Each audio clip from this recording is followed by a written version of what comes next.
Une fois que la différence objective entre le bien et le mal est comprise et acquise, et en harmonie avec la loi naturelle, il nous est alors possible d'utiliser notre conscience au moment d'agir. La conscience, c'est la connaissance en commun, c'est savoir ensemble. Notre conscience, c'est pouvoir reconnaître et ressentir au fond de nous-mêmes ce qui est bien ou mal. C'est notre bon sens.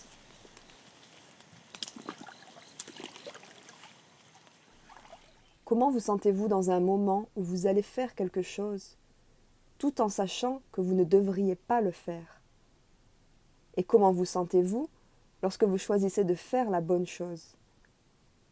Comment vous sentiriez-vous en choisissant de faire souffrir un autre être vivant, voler la propriété d'autrui, blesser le corps d'un être vivant, la propriété d'autrui, initier violence ou coercition, l'intimidation par la force? Existe-t-il un seul être humain qui posséderait de naissance le droit de commettre ses actions envers un autre être vivant? La réponse est négative. Nous sommes tous nés avec les mêmes droits. Nous sommes tous nés libres sous la loi naturelle.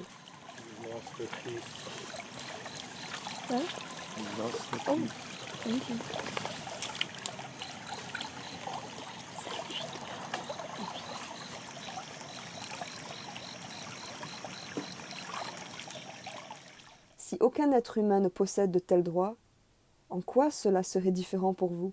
Posons-nous les bonnes questions avec honnêteté et apprenons de nos erreurs passées, apprenons des conséquences de nos mauvais choix. Nous sommes responsables de nous-mêmes, de nos pensées, de nos mots et de nos actions.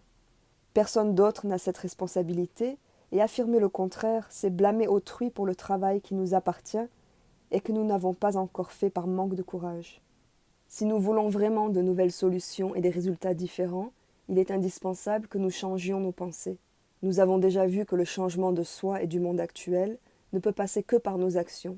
Pour ce faire, il faut absolument porter un intérêt supérieur envers ce qui nous entoure. Il nous faut de la bienveillance.